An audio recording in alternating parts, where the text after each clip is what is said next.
Hello, my name is Tantarnia Harris Arnold. I currently teach third grade with Gwinnett County Public Schools, and the standard that we're going to be focused on today is comparing fractions by reasoning about their size. And this is the AKS standard 17 NF.3. And so here in Gwinnett, we do not go strictly by Common Core. We have our own standards, which are referred to as AKS, but they are basically just they basically just branch off from the Common Core standards. However, they go deeper into depth and they're a little bit more rigorous. All right, so we're going to be focused on comparing fractions. All right, so the misconception that I am discussing is that a larger denominator means a larger fraction when you are comparing fractions that have similar numerators. So we're currently learning about fractions, and I asked my group of third graders which fraction was greater. So I did not give them any visuals or anything to use. I just wrote the fractions on the board, which were 4/5 and 4/8. This marker is terrible, but I gave them 4/5 and 4/8. So therefore, when they saw these fractions, you already know that with big smiles on their faces and as confident as they could be, that everyone screamed out that 4/8 was the biggest fraction. And this is a very, very common area that I am constantly seeing right now while we're comparing fractions, okay? So the reason why this misconception is widespread is because up into their point here. So as they have been learning in school up until this point, they've always been told, they've always learned that bigger numbers always mean that it has the greatest value. So therefore, 8 is greater than 5. So that is why they were quick to say that, hey, 4/8 is the greatest fraction. So therefore, when students begin to learn about these fractions, then they always apply those whole number reasoning to fractions. So they're just like, hey, well, 4/8 must be greater than 4/5 because, like I said, 8 is greater than 5. So then I had to come into terms, well, how do I address this misconception? So first and foremost, students, they must have tons of experiences with variety of concrete and pictorial models of fractions. So therefore, I love to use the fraction tiles. I love to use the fraction circles. I give them number lines. We cut out paper strips. We do all of these things because it's kind of hard to just kind of look at these numbers here and not be able to, it's kind of hard to look at these fractions here and then try to determine which one is the greatest. So therefore, them having all these pictorial models here is really good for them to be able to understand that, all right? So when we use these pictorial models, I like to refer to them, our circles, however, as pizzas. So I always start off with my whole fraction here, and I'll tell them, okay, this right here is your pizza, right? Is it divided into a certain number of parts? Nope, it's just your pizza. You get to share it all by yourself. Well, you get to share it only with yourself. You don't have to share with anybody else, okay? Then we look at our thirds or our halves. Our half pieces, let's see. I get them to look at their half pieces here. And so as they look at their half pieces, I'm like, okay, so is your half pieces, is it the same as your whole? And they see that, what's happening to it? It's getting smaller.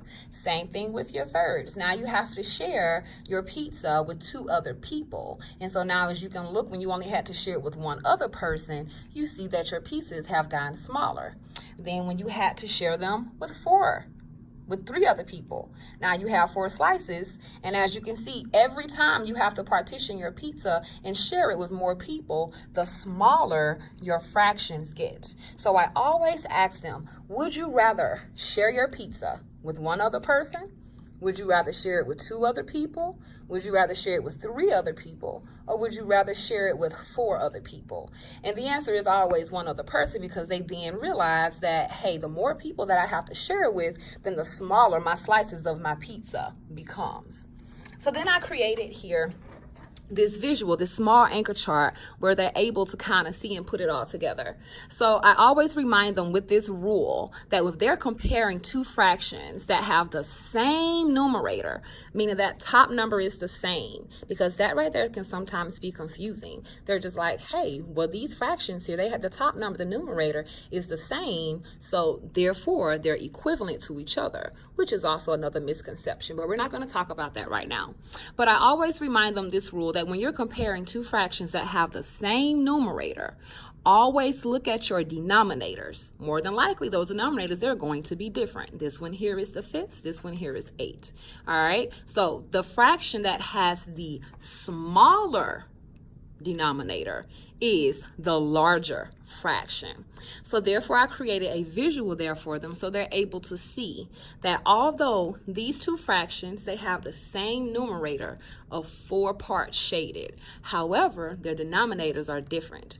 This denominator here is 5, meaning that my chocolate bar here, I only have to share it with 4 other people. All right? And then here, my chocolate bar here is partitioned into 8 pieces, meaning now I have to share it with 7 other people. So would I rather share it with 4 other people, including myself, which makes it 5, or would I rather share it with 7 other people, including myself, which makes that 8? And so as they can see here, the fewer people that I have to share it with, the bigger my pieces are. Versus the more people that I share it with, the smaller my pieces are. So therefore, 4/5 is greater than 4/8.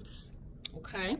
And so this right here is one common misconception that I find here in 3rd grade when it comes to comparing fractions.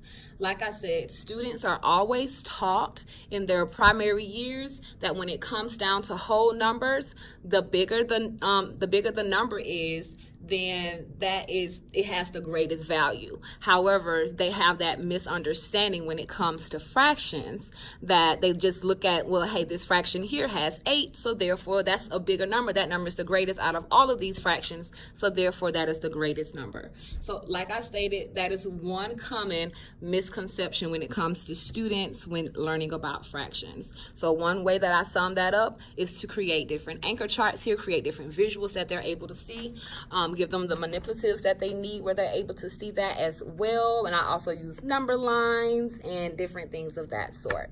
So thank you for your time.